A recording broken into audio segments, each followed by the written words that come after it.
Bismillah ar-Rahman Alhamdulillah Rabbil Alameen Wassalatu wassalamu ala Rasulillah wa ala alihi wa ashabihi wa sallam.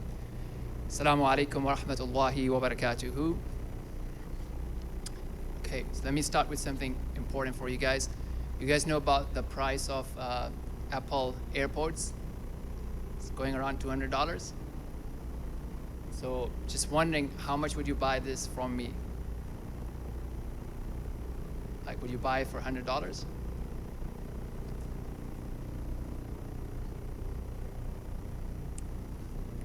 What, 50? 100? 150? It has to be a price that's a good price for anyone, right? Then you can sell it off. So how much would you pay for these? Okay, you can't sell in the masjid, I guess, that's why.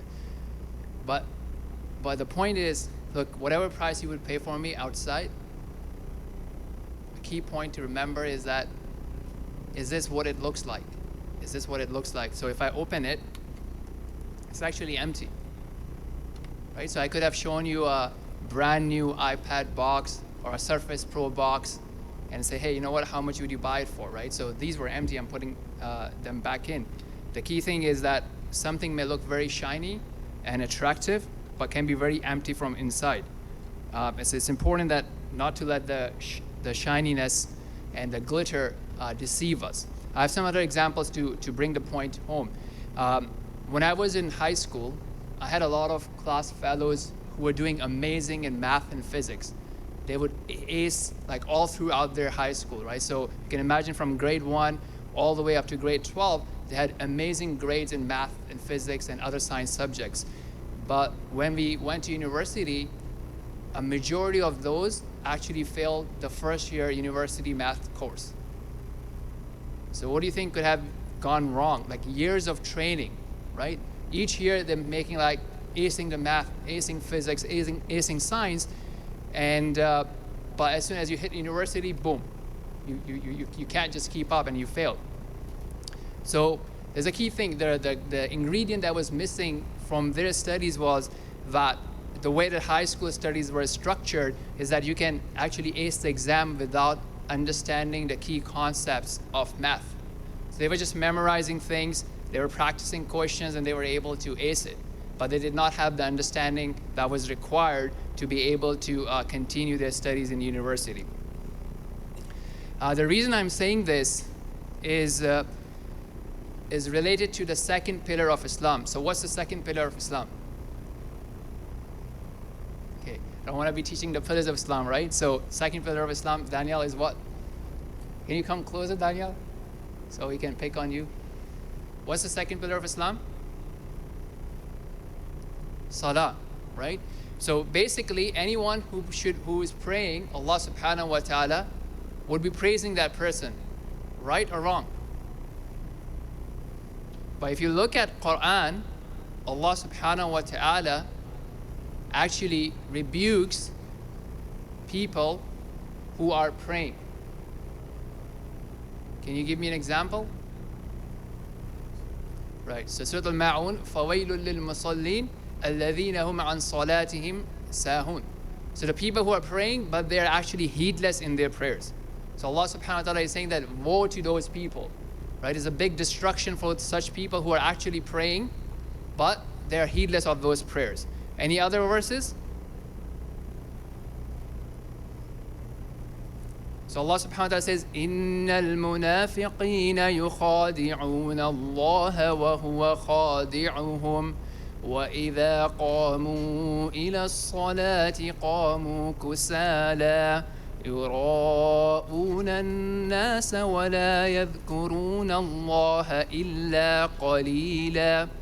So Allah Subhanahu wa Ta'ala is saying that the munafiqeen, the hypocrites, they try to deceive Allah Subhanahu wa Ta'ala, but it is in fact them who are being deceived. And when they stand up for prayers, they're feeling very heavy, they're feeling very lazy, and they just pray so that they can show off to the people, and they do not remember Allah except a very little. So their prayers is like the empty box which has nothing inside. So from the outside it may look like a very heavy thing, very attractive thing, It may look like the box of, the next iPad 3 or 4 or the Microsoft Surface X and what have you, but inside is empty. So that outside will not help them. Likewise, my friends, my class fellows who trained for years, and they thought they're doing very well because that was the only metric for them, is what is my grade in high school. But they did not realize that their studies were empty. Their externals were great. They could, fool the system, if you will, or, match the system, but the system was not designed to help them, so their inside was empty. They did not have an understanding, and when they were actually tested in university, they could not keep up. But at the same time, there are certain types of musallin, there are certain types of people who perform prayers that Allah Subhanao wa ta'ala praises. So who can give me an example of those people?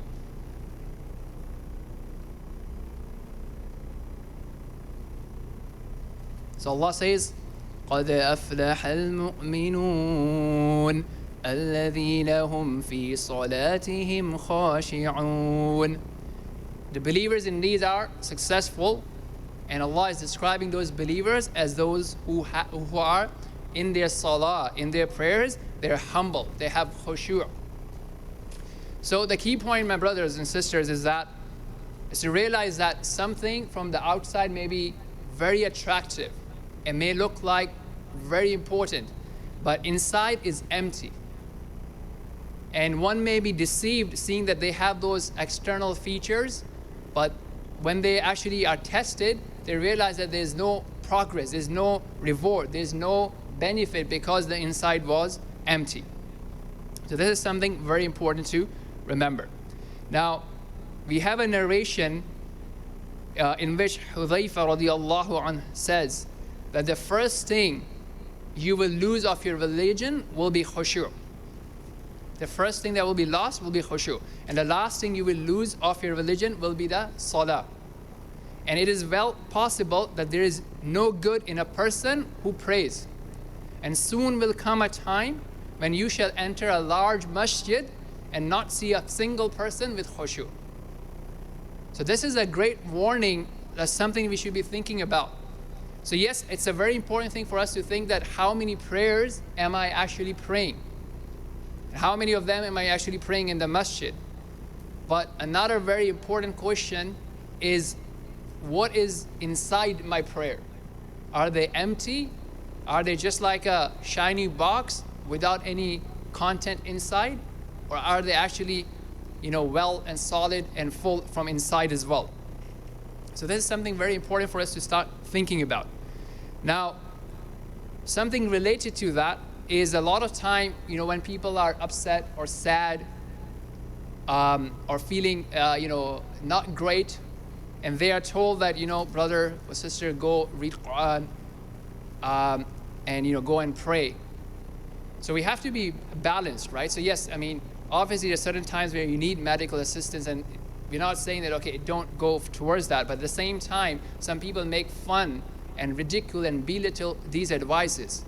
So it doesn't work. The reason it's not working is because a lot of the people have the outside structure, but the inside is empty. So that's why it's kind of like, you are taking a medicine that looks like a genuine medicine from outside, but inside the chemicals are not there. The ingredients are not there, so it will not produce the right results. So that's my key message, to take a look at, message number one, to take a look at our salah, right? And start thinking about it, start contemplating that what is the quality of my salah. The next point that I wanted to share is, and I hope that you guys will participate. When we are actually praising people, or we are praising a performance, or a sports performance, or a product, how do we actually praise? How do we actually mention those people, or those celebrities, or those products? Can somebody share some examples? It's very important to connect and realize, so that inshallah we can drive the point home. So, do you remember listening to somebody praising someone, a person, a product, performance? I'm sure we all do, right? Do you? Okay, Daniel, how are people talking about Khabib's performance like a few weeks ago?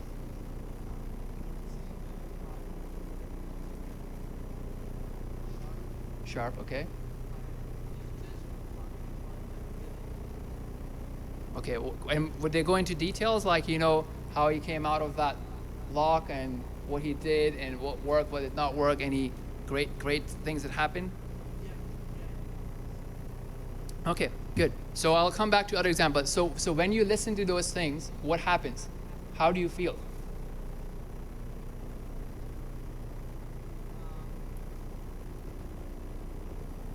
Do you feel happy, sad, excited, inspired?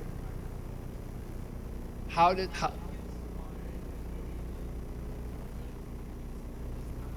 Okay, and how does it help you in terms of your admiration or likeness or love for Habib? It grows or decreases?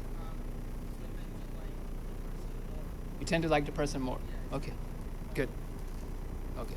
Any other examples, brother? Have you heard anybody praising a person, a product, someone recently? Or even a child, right? Sometimes we say, oh, this child is so cute. He was saying this or she was saying this. And sometimes people praise their cats and so on and so forth, right? Any other examples? You haven't heard anybody praising or like... Okay. Cracks me up, like amazing jokes, okay? Like, sells full houses. Okay, good. Really hyped up, right? Good. Okay. What about some products, right? So like right now it's holiday season, right? Every company is releasing products, right? They create a lot of hype around it. They talk about all the details, how you would feel it. So just think about it. This is what's called praising someone. This is what's called remembering something or someone. Right? So I guess that's probably the peak standard that we can see, that how people actually celebrate, remember, appreciate other people and other products. But Allah Subhanahu wa ta'ala says something very interesting in Surah Al-Baqarah. Allah Subhanahu wa ta'ala says, فَإِذَا قَضَيْتُم مَّنَاسِكَكُمْ فَاذْكُرُوا اللَّهَ كَذِكْرِكُمْ آبَاءَكُمْ أَوْ أَشَدَّ ذِكْرًا. So when you have completed the rites of Hajj, then remember Allah, right? Remember Allah like how you used to or how you remember your forefathers. Okay, now it's something that we can't maybe relate to, right? Because we don't necessarily celebrate our forefathers as much as we celebrate other celebrities like Habib, Muhammad Salah, right? And so on and so forth. But hopefully that can give us an example of what does actually remembering and appreciating means. And for those of you who have grandsons, granddaughters, or sons or daughters, and you're actually praising she said this when this is how they reacted and how you actually remember people, and actually it brightens you up. You feel happy just by remembering those things, even if you're not directly connected.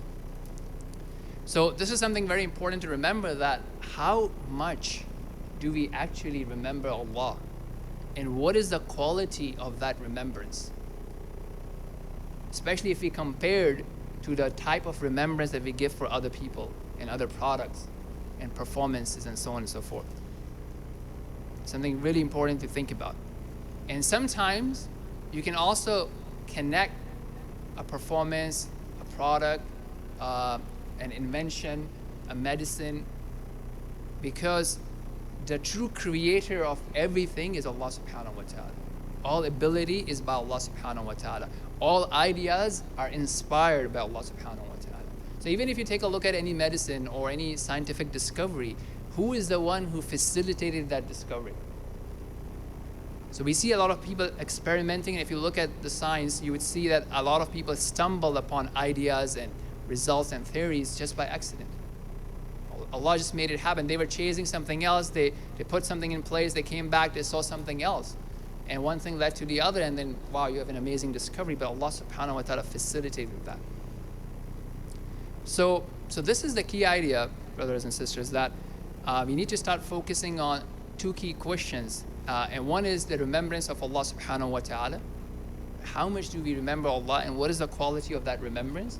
And the second thing is engaging with Quran. So the last time I had the opportunity to speak to you guys in this platform, we took some verses of Surah Al-Baqarah, and we discussed on how we can implement this culture of reading Quran together as family, and to look for certain key questions.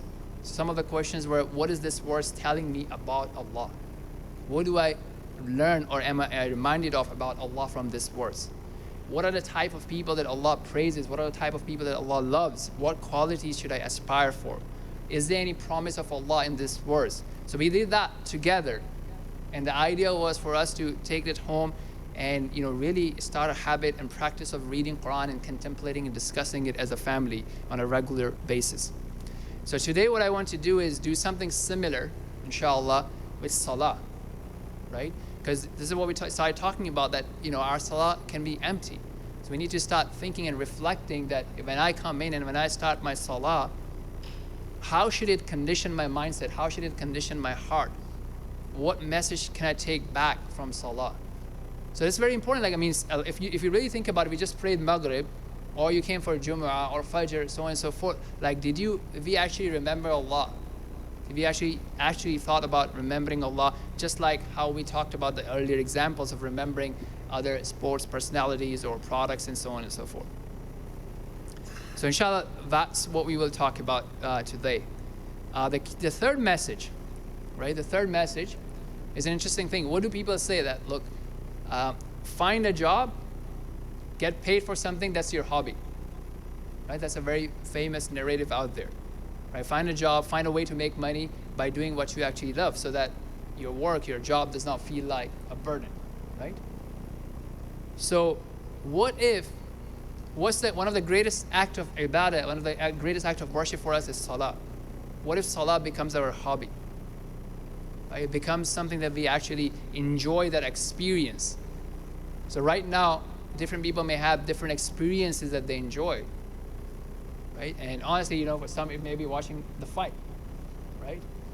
Some people, maybe spending time with a friend, spending time with a spouse, so on and so forth. And these are all good things, but where does Salah falls in? Is that like a hobby? Is that an experience that we look forward to? Or is this something that we just think, okay, it's my responsibility, I just need to get done with? Obviously, we know from the Prophet ﷺ that his comfort of his eyes was put in the prayers. So he used to enjoy that. It was an enjoyable experience for him. It wasn't like a burden for him. So we can get there. We can get there, inshallah. And it's something for us to think about. So this is what, inshallah, we'll be talking about today by thinking what can I drive out when I am, coming to the prayer and then walking to it and praying and then leaving. Sounds good? Okay. So this is something I don't want to kind of give it out. Rather, we want to come to it together, just like how we did it when we were discussing the verses of Quran earlier. And inshallah, what I will do is, for online, I will put a link to a great book that's written by Ibn al-Qayyim rahimahullah. It's translated in English. It's called Inner Dimensions of Salah. So I'll put the link in the video description, and we'll also put the link to the earlier session that we had on studying Quran together. Okay, so with that, so once you're coming in, obviously you can start talking about the importance of Salah, right? That how it's important for your own existence.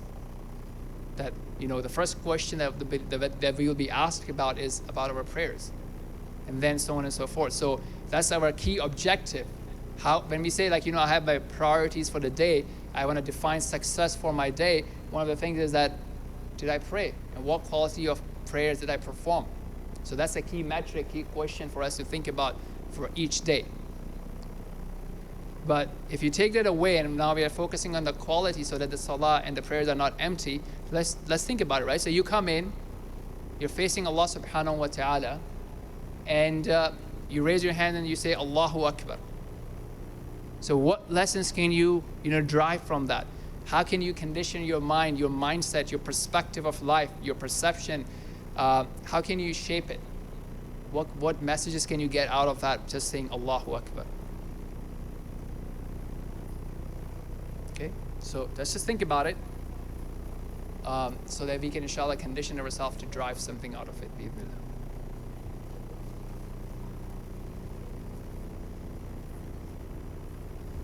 Anybody?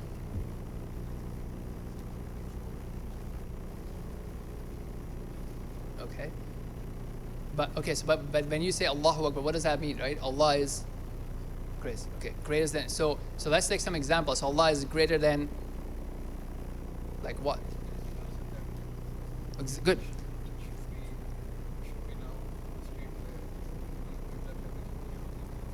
Okay.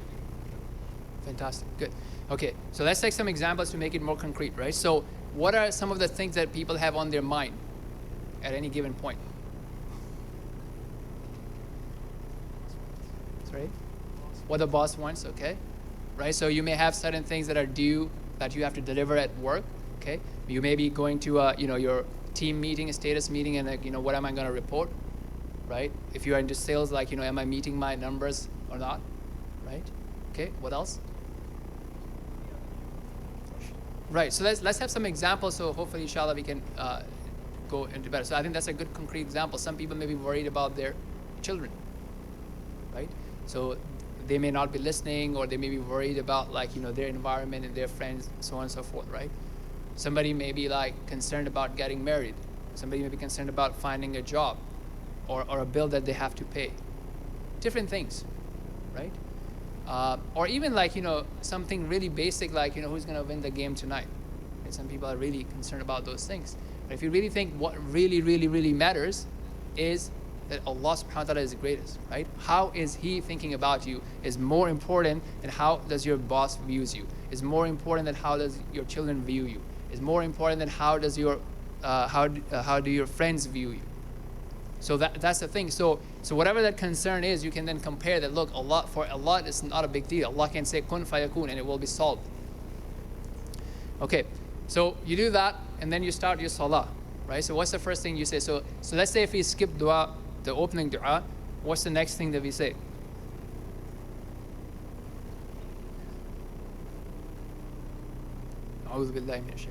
Okay, so what does that remind us of? Like, how can we condition? What can we take back from that? What are we actually saying in that?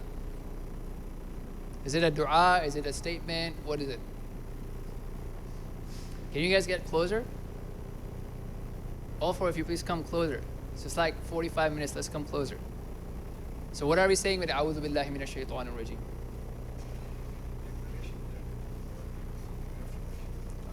So it's a dua, right? You're asking Allah to protect you from a shaitan. So that's a reminder of who is your number one enemy. So sometimes you have to be aware and reminded that, look, there is a competition, right? You are on a battlefield. So yes, we want peace, but at the end of the day, there's a hidden battle going on. Right now, there's a battle going on, right? Shaitan is trying to do whatever, right? So Shaitan is going to stop you guys from coming closer. So beat him, defeat him, punch him, and come closer, right? So it's a battle going on. Would you do the right thing, or would you be lazy? And that's not only during the salah. Before the salah, he was trying to distract you from coming to the salah or praying in your workplace or in your home. But now when you're in the salah, he's going to try to distract you and try to make your salah, what? Empty, right? Empty. So that's what he's going to do. So that's the thing, key thing. Number one is you ask Allah, and asking is a key component that we'll come to as well. So this kind of reminds us that, look, I have a battle going on. I'm not safe. I have a battle with my own self, with my shaitan, who is trying to deceive me, is trying to take me away from paradise to hellfire. So it's a serious thing out there. He's going to try to get to me from various angles. And only Allah Subhanahu wa Ta'ala is the one who can protect me. So you make that dua. And that's a good reminder to be aware of and cautious of shaitan throughout our day, after the salah and before the salah and during the salah as well. So what's the next thing? Then you say Bismillah ar-Rahman ar-Rahim. Okay, so what can we take from that? So Bismillah, I start in the name of Allah, who is the most merciful, the always merciful. Okay, so that's another key important thing, right? I mean, as we do any other thing in life, so, are we always starting our life with Bismillah? Different actions that we do, are we starting with Bismillah? And if we are we mindful of Allah Subhanahu wa Ta'ala? So that can be actually a really powerful concept, that when you are driving, you're saying Bismillah. So you're kind of aware of Allah Subhanahu wa Ta'ala.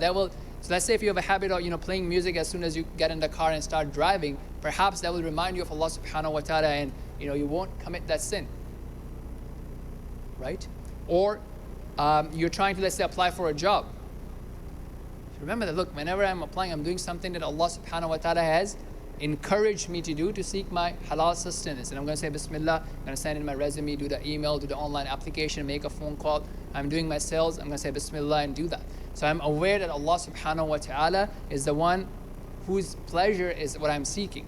So my success is not dependent on how the other person will respond to my email, to my message, to my phone call, but how would I look in front of Allah Subhanahu wa Ta'ala? Am I doing my best? Am I doing my best to represent the product, to represent my resume, so on and so forth? Whatever I'm trying to do, I'm trying to give da'wah. Am I doing it for the sake of Allah? Khalas, then that's it, right? How is Allah will view me? Doesn't matter how people perceive you. And then again, the people rejected the messengers while they were doing miracles, and we can't do miracles. So that's the key thing. You're doing any action in the name of Allah Subhanahu wa Ta'ala. So even though for you it may be hard, right? So let's say somebody's sick, or you have a family member that's sick. Doctors say, okay, we can't do anything about it, but you take the medicine in the name of Allah. You have done your part. And that shapes your mindset. Okay, so now the first verse, again, now it's a debated thing from a scholarly perspective, but let's say the first verse of Fatiha, which is Alhamdulillahi Rabbil Alameen. That's very powerful. So that, what is it saying? Alhamdulillah, right? All praises belong to Allah. So imagine if we actually contemplated on it, if we actually felt it. So as we were discussing the example earlier, and you say, oh, that new iPhone is great, it's amazing, it looks fantastic, right? Or the fight was great, like you performed really well. So when we are saying Alhamdulillah and we actually reflect on it and you're praising your own Lord, your love for Allah Subhanahu wa Ta'ala should increase. Your appreciation for Allah Subhanahu wa Ta'ala should increase if we are actually reflecting on that. Because otherwise we may be just doing empty tongue service. We don't even feel it. We don't even get it. We don't even emphasize it. We don't even condition ourselves with it. So now if you think about it, to the earlier concept that we were discussing, any other thing that we admire in this world is actually a creation of Allah Subhanahu wa Ta'ala. Anything. So you like the product, let's say you like iPhone 3. Who created iPhone? Who facilitated the creation of iPhone? So yes, indirectly from a worldly perspective, it's a corporation behind it, engineers behind it, scientist, designer, we get it. But who is the one who actually facilitated all the raw materials, all the research over the years that led to what it led to? The inspiration of ideas. And then more importantly, for you and I to have the ability to access that product. So for you to be able to see the product, right? I mean, that gift of seeing is Allah Subhanahu wa Ta'ala giving it to us. Otherwise, we would not be able to see it. We would not be able to have access to it. So if you really reflect on those things and you realize who is Allah Subhanahu wa Ta'ala, and I just gave like really basic examples of material things, but if you look beyond it and you start contemplating on other things like fruits, meat, whatever you like, whatever you enjoy, just connect it how it's connected to Allah Subhanahu wa Ta'ala, creating it and then giving us access to it that we enjoy then. So who is Allah? The verse says Rabbil Alameen. So that itself, so what does it mean? What are the implications that Allah is the Rabb of Al-Alameen? So I'm going to pause here and I'm going to see what you guys can tell me about it. Allah is the Rabb of Al-Alameen. So you're saying this, what message, what mindset can you walk away with it? Allah is the Rabb of everything that exists. So what does that mean?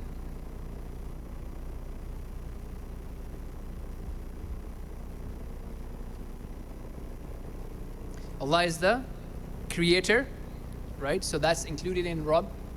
Allah is the creator. So everything that exists, every product, everything, every fruit, every food, every feeling, Allah Subhanahu wa Ta'ala is the one who is the creator of it.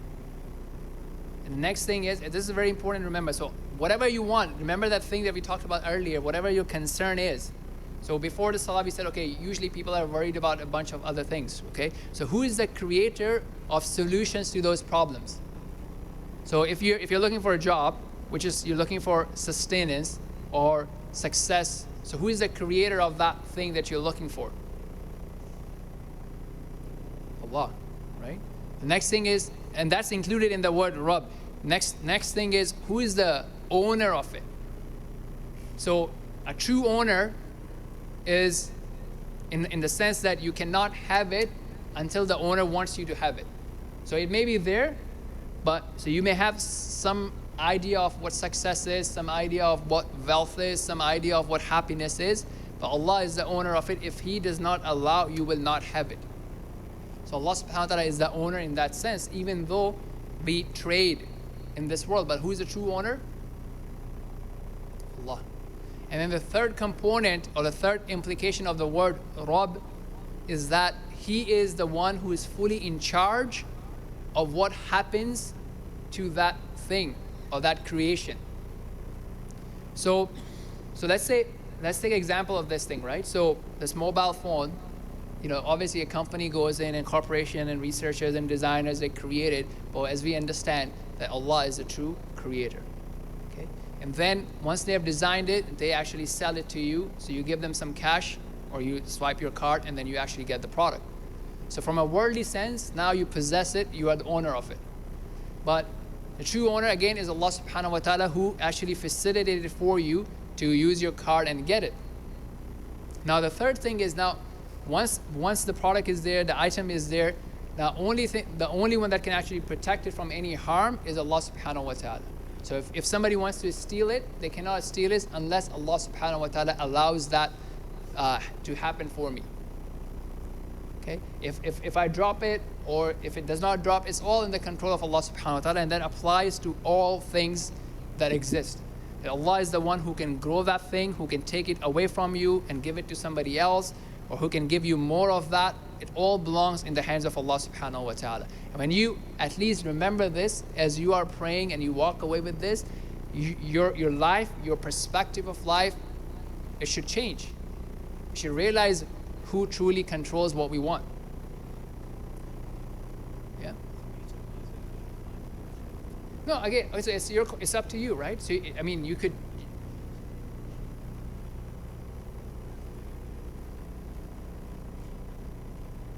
It can be. So.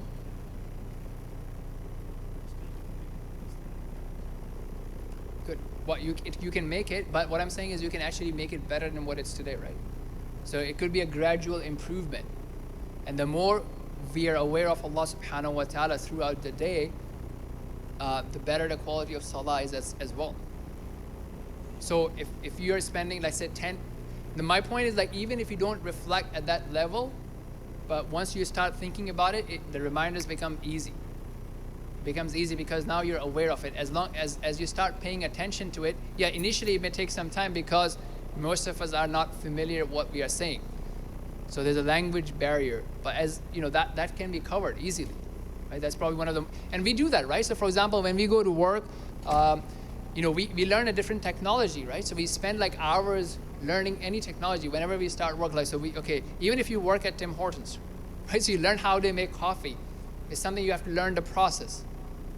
And we spend time, hours at least, and then the question is, how much time have we spent on learning what Salah means? Right? If I can't give hours, all right, fine. Can we give 15 minutes a week? Is that too much? Like, we can listen to something while we are driving, practice it, get comfortable with it. Over a year, our prayers can become really important, right? I mean, really improved. And it's helping us, right? It's like there are worldly benefits of it. A lot of time, well, again, like how much money are we willing to spend, or time we are willing to spend waiting for a doctor to listen to us for any of our health needs or mental needs. So this is going to be helping us at the end of the day.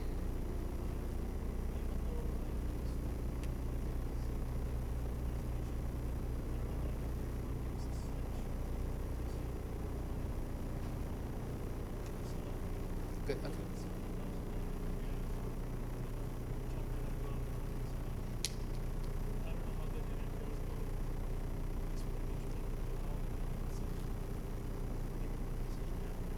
Good. Fantastic. Jazakallah khair. Yeah.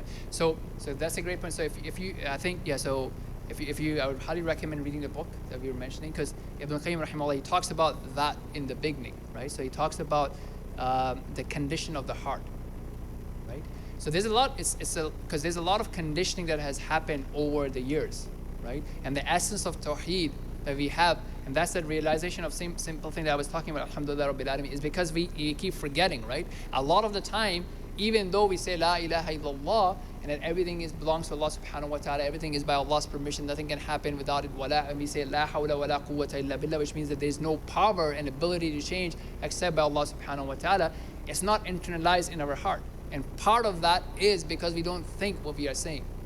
So that's a good point. Jazakallah khair for that honesty, and that applies to everyone, including myself. And the reason is because we get deceived.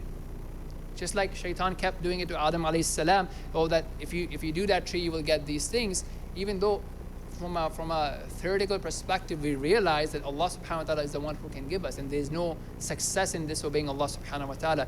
But there's this divide that happens, right? And then the concept that Ibn Qayyim mentions there is the concept of heedlessness, right? So we become heedless, we become deceived by our own abilities.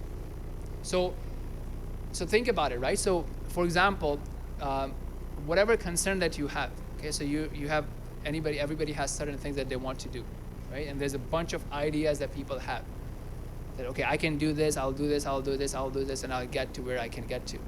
But the essence of humility is for us to really realize that وَلَا حَوْلَ وَلَا قُوَّةَ إِلَّا بِاللَّهِ. There is no ability, no power, no might to change except by Allah Subhanahu wa Ta'ala. And that's a very key thing. So how can we achieve that? Is again by having those time for reflection, and by reflecting on what we are saying in the salah, or if you're not doing that, then having some time for Quran and reflecting on those things, and then contemplating that, do I actually live by those values? So it would require that. That's why reminders, tadhkira, dhikr is so important in our deen, because that reminds us and that shapes us reality. Because otherwise, we think that we are doing it, and a lot of time this happens when we are really truly humble. And that happens when all doors are closed. You have tried everything that you can, and then there's nothing that's working, right? And there's no one that has any idea on what can be done. Like that sometimes happens, like when a family member is sick, or when we are going through something, and then there's no hope. We can't see what are we going to. That's when we truly become humble and we put our head down, and then we are truly prostrating to Allah Subhanahu wa Ta'ala. Right? So sometimes those experiences are wake-up calls for us. For other times, Allah knows best. Remembering Allah, doing tadabbur, thinking about the reality of life, thinking about who's in charge, are things that can actually make it happen for you, inshallah. So that's one of the other things, right? So when you are coming to prayers, it's just having some sort of reminder for yourself. And then again, as we start conditioning ourselves from the get-go, right? So as you're making wudu, as you're performing your sunnah prayers and so on and so forth, you're conditioning yourself, prepping yourself for that actual meeting.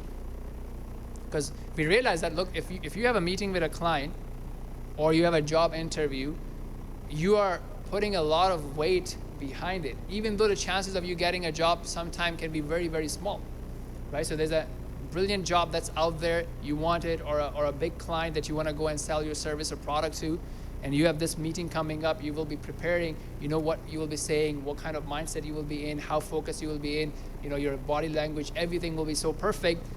And there are 100 people that are competing for the same job, or thousands of people competing for the same job, or maybe like 10 vendors competing for the same client. But you have a hope in that meeting. So when we are standing in front of Allah Subhanahu wa Ta'ala, how can it be that we stand humbly in front of Allah Subhanahu wa Ta'ala and we walk away empty-handed? So this point of reflecting, thinking, and preparing yourself before Salah will inshallah come in very handy. So the next verse is Ar-Rahman Ar-Rahim, right? So that's another thing, right? So yes, I have my deficiencies. I'm not paying full attention. I've become mindless. Maybe I'm only there 1% of my time of my salah. The rest of the time I'm away, thinking about other things. But you have this hope in the mercy of Allah Subhanahu wa Ta'ala that He is the most merciful, that He will accept my humble efforts and He will forgive my shortcomings. So you want to have that sort of hope. That's what the second part is reminding you of. And then the third thing is Maliki Yawmiddin. So that's very important, right? That Allah is the one who will have that sort of complete visible authority on the Day of Judgment. Even though today as well, Allah is the one who has the complete authority and He is fully in charge, and He is the true judge. But here, with the free will that Allah has given, with the ability that Allah has given, other people can claim that power, that ownership, that judgment. But on the day of judgment, nobody can claim anything. Nobody will be able to speak anything. So that kind of reminds you that that is the day of my result. And that's the final result, after which there's no recompense. I can't make it up. That's going to be my scorecard. Either I'm going to be a winner who won against shaitan and against my own desires and will be going to paradise, or I'll be among the losers. That's it. There's nothing else. So you remember on that day of judgment, and if you just pay a second of attention and you realize that, yes, I was worried about that sales meeting or that meeting with my boss, with my manager, or that interview at work, or whatever is going on with my family, but hey, let me just worry about that day of judgment for a second. How am I preparing for that? Because that, at the end of the day, that's what matters. So, as we are doing that, actually, the Prophet of Allah sallallahu alaihi wasallam taught us that it is a conversation that's happening. So as we say Alhamdulillah Rabbil Alameen, Allah Subhanao wa Ta'ala Himself replies that my servant has praised me, Hamadani Abdi, right? And that continues throughout Surah Al-Fatiha. So it's very important to even remember that, look, Allah is conversing with me. Allah Subhanahu wa Ta'ala is responding to me. If I'm ignoring, then I'm just turning away. It's my own loss. Okay, so after that is you are establishing your identity. And that is the identity that we should actually be living by. So my identity should not be, oh, I'm a great father, I'm a great husband, I'm a great engineer, I'm a great salesman, CEO, whatever, da'wah man, right? What is my identity? Iyyaka na'budu. You alone do I worship. Okay? If I'm living with that identity that Allah is the one who I worship, so my full submission belongs to Allah Subhanahu wa Ta'ala. The thing that matters to me is how am I viewed by Allah Subhanahu wa Ta'ala? How is Allah mentioning me in front of His angels? Not how are people mentioning me, how are people talking about me, how are my friends talking about me, my family members talking about me.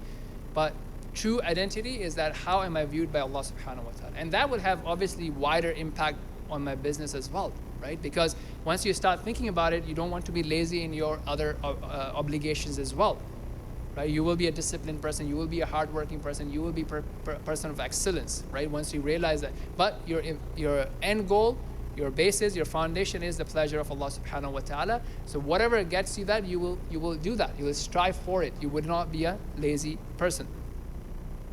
But second component is very interesting. Iyyaka na'budu, so you are the only one that I worship, but also Iyyaka nasta'een. And you alone I seek help for. So all these things that we have been talking about, how do I have khushu in salah? The first thing is to ask Allah Subhanahu wa Ta'ala to grant you khushu. So once Allah Subhanahu wa Ta'ala gives you khushu, He will create the means to get it. The asbab will be created by Allah Subhanahu wa Ta'ala. The asbab will be facilitated by Allah Subhanahu wa Ta'ala.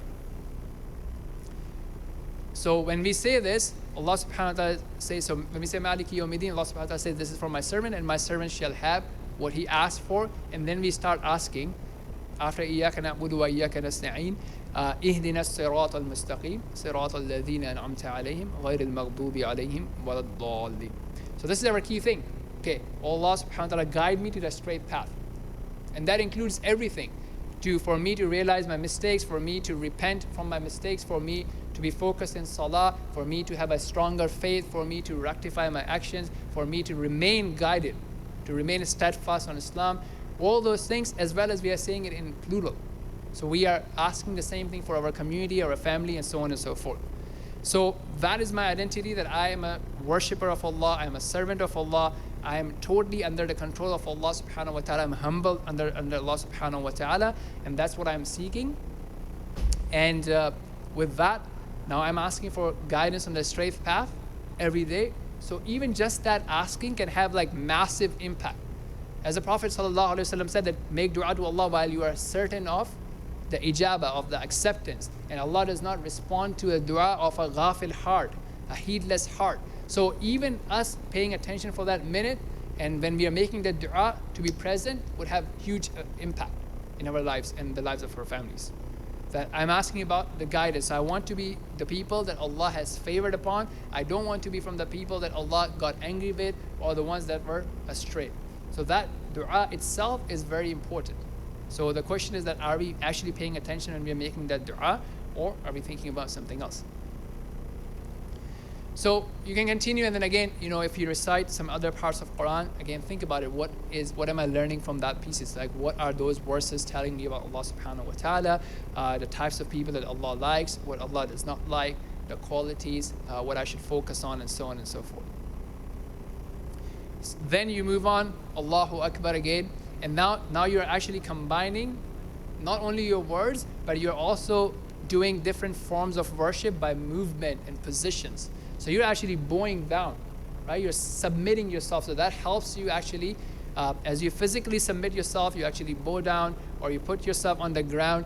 You actually realize that, look, I'm kind of releasing that control, that tension that I have, and submitting myself to the decree of Allah Subhanahu wa Ta'ala, trusting in the results of Allah Subhanahu wa Ta'ala. So I'll do my best, but what comes after is from the decree of Allah Subhanahu wa Ta'ala, and I trust in that result. That there is some wisdom behind it, there's some goodness behind it, and Allah is the one who is the best of the judges. He's the most wise one, and He wants good for me. So I will have good thoughts about Allah Subhanahu wa Ta'ala. So whatever the results come, I'm doing my best effort outside of my salah, but I'm submitting to the results, the decree of Allah Subhanahu wa Ta'ala. Likewise, you continue on, right? So you think about when throughout in the ruku it says, Subhana Rabbi, my Lord. So feel that closeness, feel that appreciation, feel that relationship, right? A lot of time we have just made success and happiness so hard that we have to be accepted, validated, celebrated by this person, by this family member, by these community members, but we don't think about acceptance from Allah Subhanahu wa Ta'ala, appreciation from Allah Subhanahu wa Ta'ala, and that's easy because Allah Subhanahu wa Ta'ala sees us inside out. The criteria is not as hard as it may be for our family members. They may want us to be doctors and engineers and 20 years of study and then this much amount of yearly earning, whatever. But Allah Subhanahu wa Ta'ala does not have those sort of high, hard criteria. It's very easy, simple thing, basic things that are in our capability for us to become closer and closer to Allah Subhanahu wa Ta'ala. So realizing that and feeling that closeness when you say Rabbi, my Lord, my Rabb. And when we make different du'as, right? So the 4 things, for example, when we seek refuge in before ending our salah, is thinking about adhab al-qabr, right? So that's a reality. How many people actually really think about that there is punishment in grave? Okay, so think about it, right? So if we were living in a place which is under a war threat, that drones, may Allah protect us, drones could be flying over, carrying bombs, or you're actually in a war threat, you would actually be scared of it, you would actually be concerned about it. So in our salah, many times we're just saying, Allahumma inni a'udhu bika min adhab al-qabr, oh Allah, I seek refuge in you from the punishment of the grave, and we don't even realize that, look, I have to go through that stage of that punishment. Or we are saying, Rabbana atina fid dunya hasana wa fil akhirati hasana wa qina adhab an-nar. We're talking about adhab of nar, but do we even think about it for a single second, right? So if we were to think about it, if we were to be aware of it, our actions will change. So inshallah what I'll do is I'll just summarize, and then we'll wrap it up. So the points that we discussed is the first notion of being aware of the product actually not being empty. So we talked about that, and we talked about how Allah Subhanahu wa Ta'ala actually rebukes the people who from an outward angle pray, but inwards it's empty. So that's a key thing. So not just, it's very important to pray, but then we have to make sure that we're not fitting in those people whose salah is empty, as we talked about. Okay, and then we also looked at the narration that the first thing that will be lifted is khushu'. So people will still be praying, but there's no khushu'. So you have to see like how close we are to those people or how far away we are from those people. And then start thinking about it, right? As we do different sort of muhasabah, right? So as we think about like, okay, end of the month, how much money I have remaining, my bills are paid, how much loans I have remaining to pay, how much bonus I got this year, how many sales I made. These are some of the questions that we should be thinking about is like, what kind of prayers am I praying? How much time am I engaging with Quran? and to actually reflect on what I'm saying in my salah or what I'm reading in the Quran. And it's not going to be a 0-1 thing. It's not like, okay, done, check mark. It's an ongoing battle. We are in a battlefield, like it or not, right? We're in a battlefield with our false desires, shaitan, and so on and so forth. And yeah, I mean, at the end of the day, we can work towards making our salah an enjoyable experience for us, so that we actually enjoy the salah. So may Allah Subhanahu wa Ta'ala help us to benefit from any good that we have learned and discussed, and to make the salah, the qurrah of our ayn, the coolness of our eyes, and really an enjoyable experience, experience with khushu', to remember Him, to be submissive to Him, and to humble ourselves to Allah Subhanahu wa Ta'ala. Verily, He is able to do that. Subhanakallahumma wa bihamdik, ashhadu an la ilaha illa ant, astaghfiruka wa atubu ilayk. Jazakumullah khairan.